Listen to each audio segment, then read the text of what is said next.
Добро утро, почитувани гледачи, добре ни дојдовте и во денешното ново издание на емисијата Фактор здравје.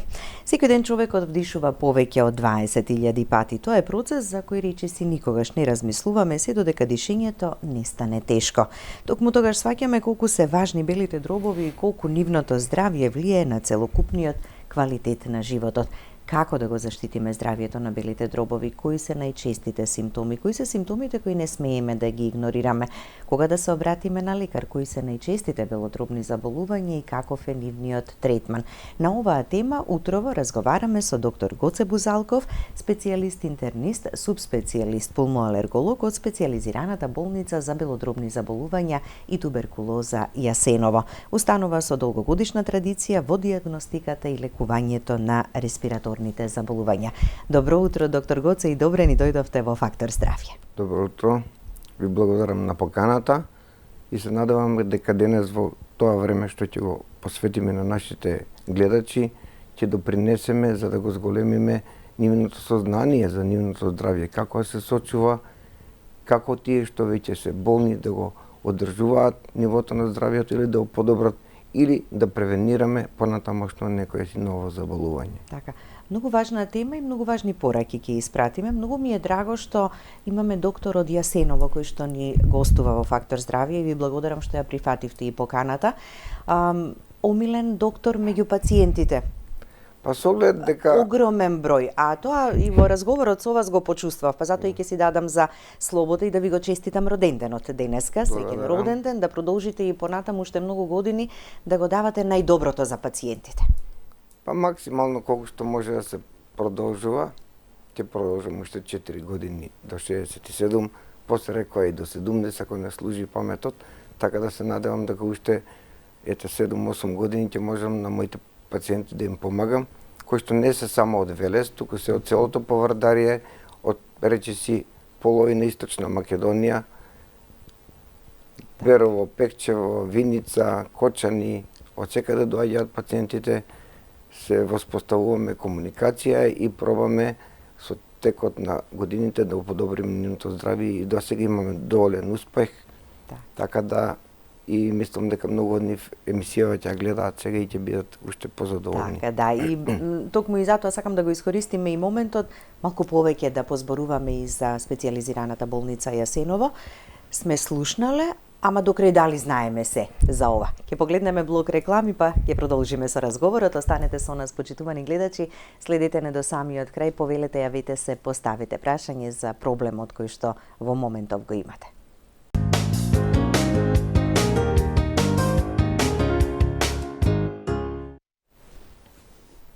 За најчестите белодробни заболувања, како да превенираме, како да ја зачуваме функцијата на белите дробови, утрово во Фактор здравје разговараме со доктор Гоце Бузалков, специјалист интернист, субспецијалист пулмоалерголог од специјализираната болница за белодробни заболувања и туберкулоза Јасеново. И она што го споменав, сакам малку повеќе за Јасеново да ни кажете. Кога е формирана, од кога почна со работа, колкав е капацитетот, со право го носи епитетот македонскиот Шварцвалд. Оние повозрасните ќе се сетат на една убава серија Клиниката Шварцвалд. Воздушна бања каде што се излегува во пресрет на секој пациент кој што ќе дојде. Да, нашата болница се наоѓа на 30 километри оддалеченост од Велес, по стариот пат за Прилеп, некако географски доаѓа во центарот на Македонија, доколку би била правилен круг Македонија. Се наоѓа на подножјето на планината Бабуна и е на ниска надморска висина, ако мисла дека е планина, тоа е 300 и нешто метри, 320 метри надморска височина, меѓутоа е богата со кислород заради тоа што обкружени сме со густи дабови шуми се воглавно и стварно има поволни услови за, да речеме, за секој што сака да ужива во природата, да диши чист воздух. Меѓутоа само од воздух не може да се живее, заради тоа што доаѓаат и од други места каде што има чист воздух, меѓутоа болеста ги направила да дојдат и да побараат и друга помош. Нашата болница била формирана, изградена 1948 година по наредба на Тито, за да биде болница за ранетите партизани од Грчкиот фронт. Меѓутоа во 1948 само што ја изградиле, нели информбирото дошло до расправи меѓу Тито и Сталин и таа болница не ја добила таа првонаменска улога, туку ја преформирале и ја направиле во болница за туберкулоза. Така постоела долги години, особено во период на земјотресот во Скопје, кога институтот бил разрушен, имало речиси 400 пациенти во тој период. Таму живееле докторите со оглед дека немало пати превозни средства, таму живееле, таму постоеле, таму екзистирале и се лекувале пациентите. После со лекувањето на туберкулоза, со откривањето на вакцината, кога нивниот број се повеќе и повеќе се намалуваше до ден денес, сега веќе речиси искорената, од 90-та година, кога дојдовме неколку млади доктори, полека ја трансформиравме во специјална болница за белодробни заболувања, пред некој време добивме специјализирана болница за белодробни заболувања и туберкулоза.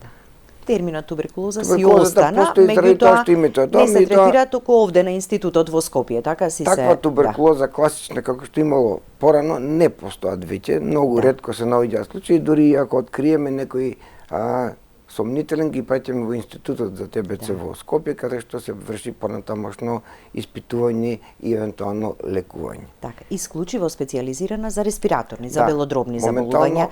Да, болницата во Јасено. Со респираторни заболувања, нели секако со секој респираторно заболување кое што е по-долготрајно и по-тешко, оди и кардиолошко заболување и тие што ги кажуваат, сите коморбидитети, значи дополнителни болести на заболувањето, дали е диабетес, дали е хипертензија, дали се некои други нивни болести, комбинација на сите тие болести, пациентот кој ќе го примиш треба да ги решиш и тие. Секако треба да приме инсулин, треба и диета да му се направи сето тоа, да го спроведе за да може да го решиме основното заболување заради кое што е дојден, а понатаму покрај тоа да и контролираме и останатите дополнителни заболувања што ги има тој пациент. Така, со колкав капацитет располага болницата во Јасеново, и болнички легла, и амбулантски прегледи, и специјалисти кои што доктори работат? Секој доктор има своја амбуланта, имаме две згради во кои што лежат пациенти со вкупно 70 легла, кревети, секоја соба е со 4 пациенти, имаме две со 2 соби и 2 апартмани со по 1 пациент. Во моментот и до сега не можеме да ги исполниме капацитетите, не зашто нема пациенти, туку заради тоа што капацитетот на една сестра која што останува во попладнените часови да ги обезбеди со инфузии што ги прима секој пациент, со инхалации, дополнителна терапија, давање на мускулни инекции од 30-35 неизводливо е повеќе и заради тоа гледаме да бидеме бројот околу 30 до 35 максимално во овие услови. Така имате потреба од стручен медицински кадар? Па доколку има потреба, зависи. Пациенти има. Значи, некои ги враќаме. Само најтешките моментално ги примаме. Тие што треба да дишат кислород, за секој пациент има, скоро за секој има обезбедено концентратори за кислород. Не се тие боците големите на времето, кои што се многу скапи и многу тешки за транспорт. Има концентратори кои што од воздухот, амбиенталниот воздух го елиминираат азотот и создаваат кислород и си дишат. Секој си има за својот кревет сопствено апаратче кое што му овозможува да диши чист кислород и така да се одржава во акутната состојба со помош на кислород, па како ќе се подобри, му го тргаме кислородот и почнува спонтано сопствено да се диши нормално, со подобрување на состојбата. Колку прегледи дневно се прават, бидејќи е вклучена и диагностиката, и прегледите, и понатаму амбулантски? По мој термин има 6-7. Од тие 2 нема да дојдат, 4 ќе дојдат и доаѓаат уште 30, 40 до 50 амбулантски прегледи. Постигнувате? Мораме да постигнеме. Значи не е човечки пациентот кој што дошол од Делчево, 120 км до Велес и 30 до Јасено 150, да му речете, се извинувам, јас не можам да прегледам, многу сте, врати се дома. Значи такво нешто не постоја. До сега не знам некој дали има вратено пациент, некојаш се некој така нетрпеливи, малку подолго може и трае, многу често пати и времето на работа сме ја продолжувале, за да можеме сите да ги завршиме. За пациентите, во интерес да на им пишеме пациентите. терапија, да ги испратиме, а во истиот ден правиме и рентген, и тестови за алергија, и крвна слика, и спирометрија, дури и провокативни тестови дали астма или не. Значи, многу испитување правиме во истиот ден за неколку сати. Да, комплетна диагностика во истиот ден правиме. Не можеме да ја враќаме, оди утре дојди за тестови. Невозможно. Мора да се направи сето тоа што сметаме дека треба да се направи и го правиме. Да. Нема седнување, нема одмор. Кој јас не сум на работа, малку е полабаво, денес ќе има малку помалку. Така. Кога зборуваме за белодробните заболувања, кои се најчестите?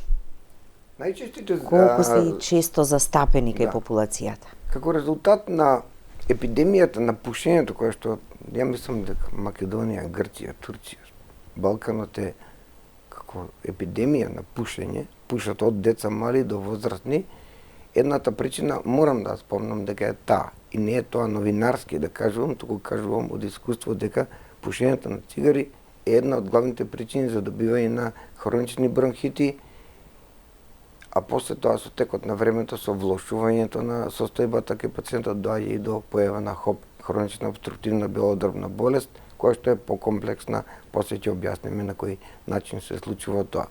Другите болести се астмите, кои што во период на пролетта, кога сите ние се радуваме на мирисот на бадемите, на кајсиите, нив им смета тоа, ги тера да киваат, ги дразни, кашлаат суво и не го сакаат пролетта како најубавогодишно време.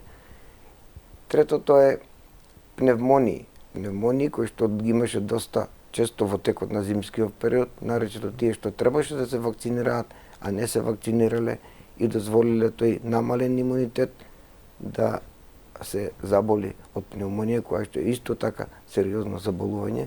Може би не е толку колку ковидот, меѓутоа знае. Ама си остава траги. Остава така? Трага, остава фиброза, сврзно ткиво, да. Кој што дефинитивно остава и го познаваме дека некојаш било болно. И секој оставање на фиброза значи намалување на одреден процент од капацитетот на белите дрвови. Да. Ако за пневмонија порано сме знаели и сме слушале дека во зимскиот период се појавува, сега се почесто и во летниот период, ќе рече некој тешка пневмонија прележав. Па мислам дека комуникациите порано не беа така интензивни како сега. Тогаш немало толку кафани, немало толку кафичи, младите се тие трансмитери, пренесувачи на инфекции, а бабите и дедовците тие што си го однесуваат.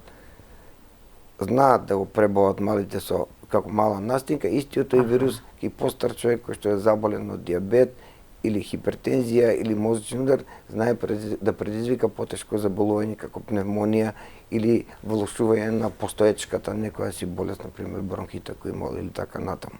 Так.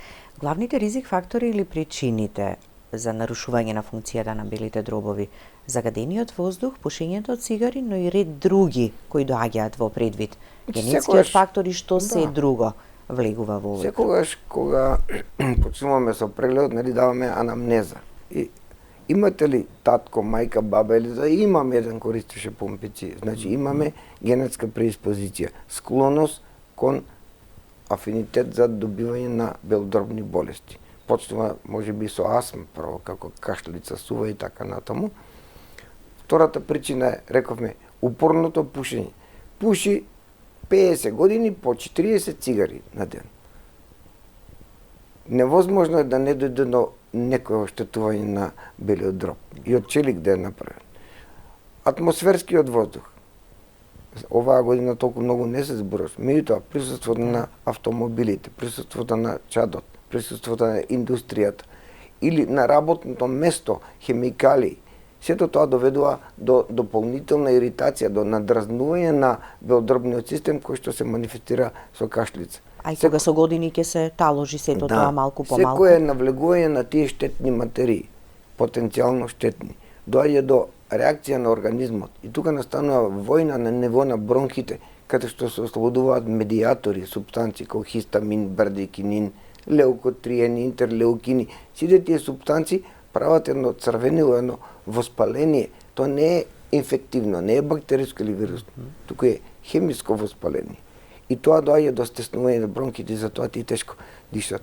И тоа се вика диспнеа, заради тоа што бронхите, кога се стеснети, има мускули, тие се стегаат, не можат да задоволат да донесат доволно капацитет на кислород до организмот и затоа ограничено е движењето кај тие пациенти. Од едната до другата соба еден спрат да се качи чувствува замор и тоа мора да се лекува за да може да си го возможи белиот дроб капацитетот кој што е потребен на организмот. На сите клетки од организмот им треба кислород. Почнувајќи од мозокот до срцето, до самите бели дробови, до нозет. Кога нема, организмот ги редуцира, ги прави кон мозокот, каде што е неопходно и кон срцето, меѓутоа заморот постои. Болки во мускули, болки заради тоа во рацете, заради тоа што не стигнал и таму кислород кај што треба. Да, ќе речеме, како заморот е поврзан со белите дробови? Па заради тоа што на еден возрастен човек, да речеме од 70 кг просечна вредност на тежина или 80, му требат 4 литри кислород до 5. Во зависност дали мирува, кога му требат 3 или му требат 5 литри. Ако почне да оди со 2 торби до пазар и да се врати, му требат дополнителни количини на кислород, кои што белите дробови треба да ги обезбедат. Тие, бидејќи се оштетени од претходните болести, нивниот капацитет од 5 е паднат на 3 литри. Нема дополнителен капацитет кој што може да го надомести кислород и почнуваат да се јавуваат болки и замор. Срцето чука да надокнади крв, меѓутоа не може да изврши функција заради тоа што нема кислород во крвта. И тогаш застануваат и почнуваат да се одмараат, па пак ќе пооди 50 метри, ќе се одмори и следниот пат не оди заради тоа што знае дека не е способен веќе. Тоа се вика диспнеа, замор, отежното дишење при напор. Меѓутоа тука страдаат и сите други ткива. Да. Не само белите дробови. Да, целокупната таа состојба на оштетување привремено заради тоа што нема кислород доведува и до инфаркти, миокардни. Секој недостиг на кислород значи умирање на некое ткиво. Да. Така да тоа е како еден циркулус вициозис, зачаран круг, кој што се пренесува од белите дробови, срцето, па срцето не пумпа и сето тоа доаѓа до една хронична болест, каде што ги инвалидизира луѓето и се седат само дома покрај телевизорот и не одат никаде. Гледате колку луѓе постојат да ги нема се истите се. Постарите луѓе не можат да излезат заради тоа што им смета, се плашат дека ќе се угушат. Аки тешките форми, кои што се лежат, пример, кај нас, не можат ни основните работи да ги задоволат. И тие можат да додат колку што е долго цревото за кислород. Постојано се со цревчето во кислород, заради тоа нарочито од тие што прележаа ковид и преживеа, има толку мал капацитет. И остави последиците ковидот така понатаму. Такви тешки последици остави инвалидитети. Да. Едино некој ако е подобро финансиски стоечки, па да земе портабол како ранче да го носи до градината да се прошета и пак диши кислород од концентраторот, или дома, или со боца, и така се снаоѓаат, така го минат животот во еден тежок инвалидитет. Лек за тоа е трансплантација на бели дробови. Меѓутоа трансплантација на бели дробови се уште не е заживеана, многу е тешко да се пренесе, се пресадува само едно белодрбно крило, не две, значи едно е доволно, меѓутоа тоа во многу скапите земји, многу скапо, не дека 300.000 евра беше трансплантацијата на бели дробови. Не е проблем техничкиот дел, работа е како да оприфати организмот и да почне да диши, да не го изфрли. Не е како бубрек лесно, тука ова малку потешко. И затоа мораме да ги чуваме белите дробови, да зборуваме, да се користат терапиите што ќе ги препорачаме. Онака како што треба да се користат. Само кратко околу симптомите. Симптоми кои што можеби најчесто ги игнорираме. Еве заморот, отежнатото дишење, долготрајната кашлица. Правиме ли превид некогаш? Велиме ќе ми помине, пушат цигари, па кашлањето е нормално кај пушачите, така да биде присутно. Значи таа е најголемата грешка. Кашлам од цигарите ми. Во моментот кој ќе искашлаат крв, тогаш доаѓаат сите. Во тој момент следниот ден е на доктор. Меѓутоа кашлањето на крв не мора да значи секогаш дека тоа малигно, секогаш го поврзуваат со рак. Знаат многу пати и да пукнат алвеоли, да пукне некој капилар и покрај пунката да има и црвено нешто кое што ги асоцира на карцином и еве ги доаѓаат да се прегледат. И тоа е добар знак заради тоа што тогаш ќе превенираме или ќе видиме дали има нешто, па со тоа можеби ќе преземе дел од работите кои што ќе препорачаме за во иднина да биде.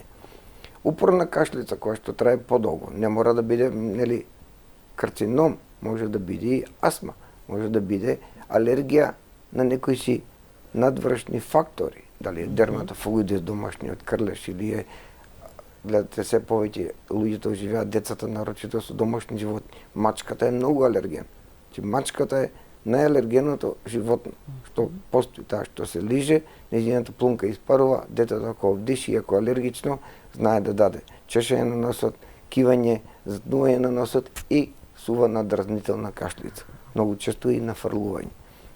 За да го докажеме дали е тоа така или не, треба после 15 дена, ако не запре кашлицата, со помош на матичниот лекар, да бидат упатени на специјалист, ние да направиме тестови за алергија, да направиме спирометрија, да направиме оксиметрија, да направиме рентген и сите други биохемиски испитувања преку крвта и еден вака увид кој ќе видиме, проценуваме дали е или не е сериозна ситуацијата и кои лекови би ги дале за тоа да го ставиме под контрола со препорака во еднина за да не се повторува таа состојба. Така, кога се прави спирометрија, тоа покажува колков е капацитетот на белите дробови, што доколку не или одстапува од оние нормални вредности гранични кои што.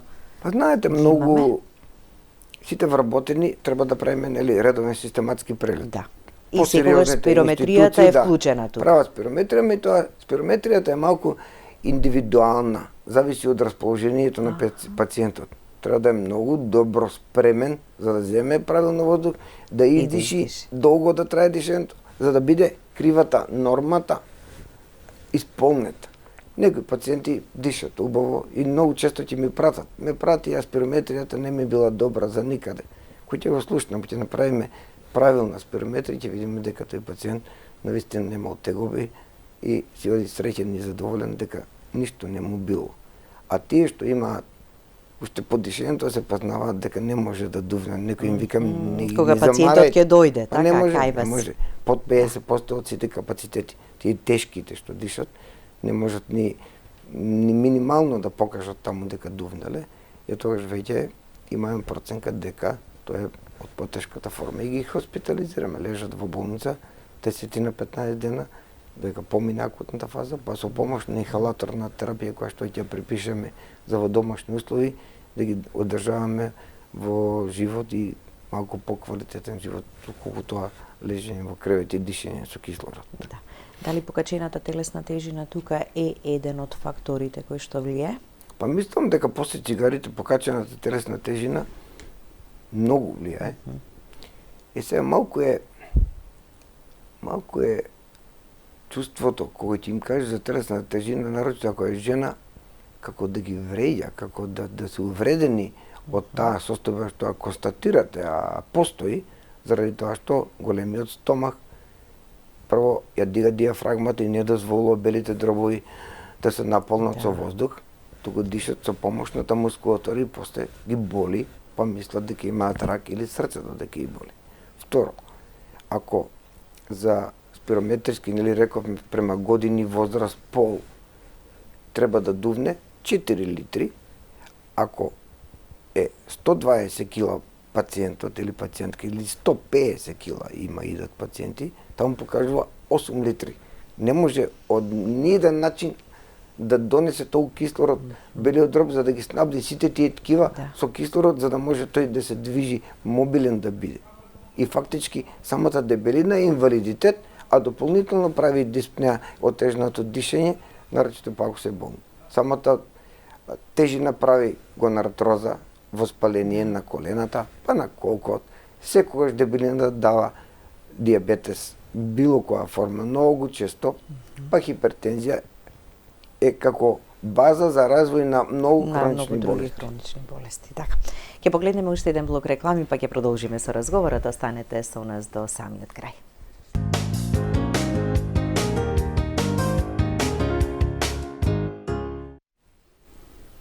Продолжуваме со разговорот во студиото. Меѓу најчестите хронични заболувања астмата и хроничната обструктивна белодробна болест кај нас. Зошто е толку сериозна и зошто треба да зборуваме за неа? Зошто да не дојде до оние компликации кои што се навистина загрозувачки за пациентот? Па ако земеме астмата како болест, Има неколку типови на астма, повременна, лесна, средна, тешко и статус астматикус. Најтешката форма е статус астматикус, кога е многу тешко дишењето, кога многу често треба да дадеме и адреналин, за да го спасиме пациентот од тоа стегање на бронхите и визинки, свирење и неможност да се земе воздух. Со помош на модерна нова терапија која што се состои од комбинирани инхалаторни спреови за инхалација, кои што се одржат комбинација на кортикостероиди и бронходилататори, може да се држи астмата под контрола, дури и да се живее многу нормален живот, вклучувајќи и спортување. Меѓутоа, ако таа болест се игнорира, не се користи терапијата, и ако почне да се пуши, и ако почне да се живее неквалитетно и неправилно, тогаш на неа може да се накалим и бронхитис. Комбинацијата на астма со бронхит, може го спомнав, оверлап синдром се вика, синдром на преклопување. Истовремено пукаат и алвеоли, со што се намалува капацитетот на белите дробови и целото тоа придонесува да дојде до ХОП. Во моментот кој ќе дојде да пишеме диагноза ХОП, значи има дефинитивни нарушувања. Што се случува? Значи не доаѓа одеднаш, не се случува одеднаш, треба и време да помине и во главном некои после пропусти 50 до 60 години. И тука кај ХОП веќе нема како астмата прстни се спреат да помине. Има дефинитивни промени. Зошто се случуваат тие? Заради тоа што со текот на времето, таа реакција што ја спомнав преска антиген, антитело на ниво на бронхите, кои се ослободуваат супстанци, кои што го уништуваат епителот, тие трепките, што треба нормално да постојат. Повторувајќи ја таа состојба со текот на годините, доаѓа до нивно дефинитивно уништување и во бронхите се создава сврзно ткиво, фиброза. Тука не постои одбрана и затоа тие кашлаат цел живот. Секогаш кашлаат. Тоа место каде што нема одбранен систем е склоно кон инфекции и многу често кај болните од ХОП мораат да примат инфекции, нарочито ако се види дека искашлокот од бел ја сменил бојата во жолто-зелен и така након. Секогаш укажува на инфекција, почесто да се користи. И нема враќање назад. Капацитетот на белите дробови, ако падне дефинитивно како резултат на уништување на белите дробови и создавање на сврзно ткиво, не можеме да го обновиме освен да намалиме потребата на организмот, значи да слабее пациентот, да ослабе, за потребите да се намалат тоа што останало од белите дробови, а и ние ќе се трудиме и тоа да осочуваме, зашто може да прогредира уште полошо. Заради тоа треба една убав разговор да се направи со пациентот. Тој да сака да ги прифати тие. Мораме народски да зборуваме, да не зборуваме стручно, зашто не разбираат, ги срам да препрашат. И најважно е таа комплајенс или соработка меѓу пациентот и докторот, како се употребуваат средствата за инхалација. Доколку не им кажеме... Зошто е важно навистина правилно да се користат и како правилно да се користат? Се учи ли лесно тоа? Употреба е да се вдиши и да влезе до чадот, да го речем, или хемиската супстанца во вид на аеросол, треба да навлезе до најситните бронхи, бронхиолит, дури предалвеолит, каде што е стеснувањето на бронхи. А пациентите, ако прснати го голтнат, немаме ние бенефит ако тој отиде во желудникот, спреот. Тој не лечи желудник, тој лечи бели дробови и затоа мора да се направи правилна инхалација. Заради тоа постојат и кај дечињата, спејсери се викаат, тие на неколку диши да го вдишат тој инхалат, таа супстанца, или со старите да се работи правилно да може. Доколку не бива, навистина некој не може да совладаа такто, тогаш даваме класични инхалатори со апаратче кој од дечињата мали што инхалираат, па внатре ставаме лекови. Малку сме ограничени со такви лекови во вид на инхалација, меѓутоа каде што е неопходно и тој го даваме. Мора, затоа што е единствениот начин така на примање на терапијата. И сега има измислено и многу други со суви супстанции, значи нема потреба актот на прскање па вдишување, само треба да повлече. Најпрост начин. Веројатно олеснување за пациентите, така се наоѓаат за да може леко да стигне на место каде што треба во внатрешноста на белите дробови, каде што е неопходен за да делува. Хроничната обструктивна белодробна болест е навистина сериозна. Главната причина е пушењето на цигари, но не единствената. Да, Кои други ризик фактори тука влегуваат во опција? Генот не можеме да исклучиме. Значи има фамилии каде што се пренесува од генерација на генерација слабоста на белите дробови. Тоа се вика локус резистенција минорис или место на слаб отпор. Белите дробови. Како што диабетот се пренесува, тироидна жлеза. Сите болести се пренесуваат од родителите на децата или од бабите, дедовците на децата. Меѓутоа, на тој ген, ако се додаде интензивно, немилосрдно пушење, ако се додаде работа во хемиски некогаш и професијата, така, и типот на работата. Ако не е работата во рудник, постојано дишат прашина рударите, работата на наплатна рампа, полицајците дишат автомобилски чадови дека регулираат. Сите тие работи допринесуваат дополнително да се честите инфекции, ковидот, кој го закачи, веќе станува мини инвалид во некој си сегмент, во зависност колку бил интензитетот и колку биле едното или двете белодробни крила зафатени. Меѓутоа, можеме тоа што е останато да не дозволиме да се прогредира, да се уништува дополнително со текот на годините останатото, доколку ги преземеме сите мерки за предострожност. Редовна вакцинација за грип. И како да превенираме, да. И кога знаеме дека сме изложени на такви ризик фактори, што значи превенција и грижа за здравието на белите дробови? Докторот или некои емисии едукативни, кои што ги слушаат воглавном луѓето со постара популација, треба да ги убедиме дека таа вакцина, доколку дојде болест, ќе биде или нема да се разбори, или ќе биде во многу помала форма изразена, отколку доколку не би бил вакциниран. Вакцината значи ставање на дел од вирусот, кој што го лаже организмот дека е присутна, се создаваат антитела, се создаваат лимфоцити, кои што се спремни. Кој ќе дое вистинскиот вирус, војската е спремна, го совладува вирусот. Таа е вакцината за сите болести. Ако нема вакцина, допрва тогаш треба се возбудува организмот, па создава антитела, па интензивно ги создава, па не ги создава, болеста прогредирала и дошло до пневмонија. И таа веќе е ризична нарочито кај постарите луѓе. И заради тоа мора да се вакцинираат сите луѓе кои што се со диабет, кои што се над 65 години, кои што имаат контакт медицинските и другите луѓе со многу луѓе, за да се превенира, за да се избегне. Таму се ставаат неколку најчести 3 до 4 сега поливалентни с тие вакцини, кои што сметаат епидемиолозите дека оваа година ќе бидат тие вируси најизразени. Сега има еден респираторен синцитиелен вирус, многу тешка форма, ги уништува, болат коски и мускули, исто како старите грипови.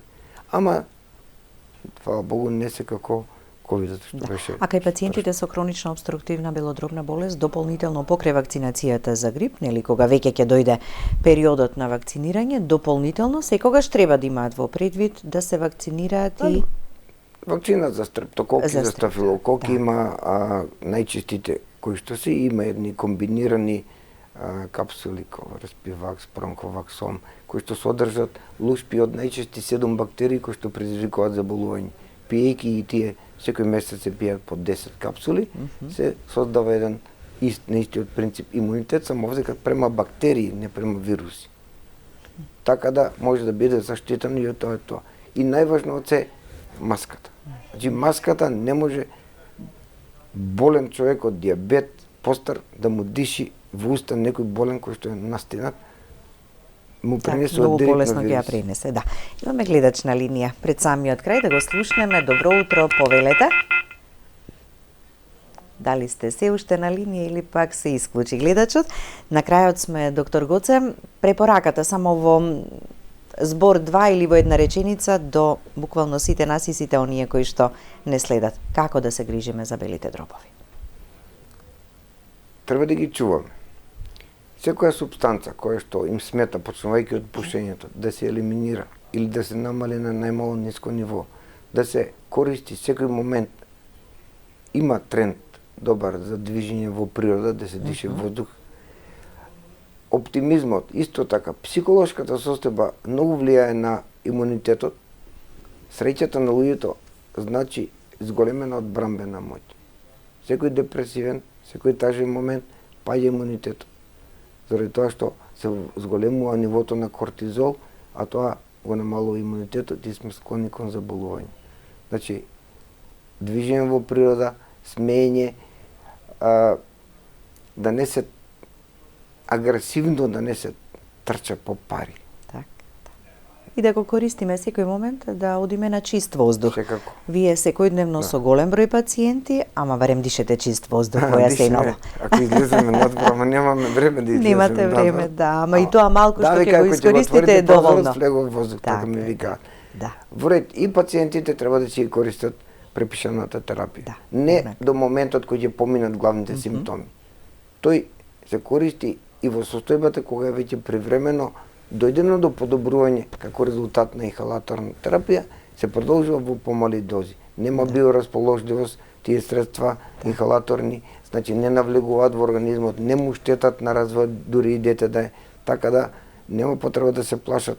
Најлоша варијанта Повеќе штета ќе имаат ако ја прекинат или пак соодветно не ја користат. До влошување на состојбата во следниот. Ви благодарам за гостувањето и верувам дека повторно ќе имаме прилика да ни дојдете во Фактор здравје. Поканите да смислиме нова интересна тема за нашите гледачи, ќе се одзвам на покана. Да. Благодарам уште еднаш, а благодарност и до вас, почитувани гледачи, за вниманието со кое не следевте. Останете и понатаму со програмата на ТВ24. Имајте убав и пријатен ден.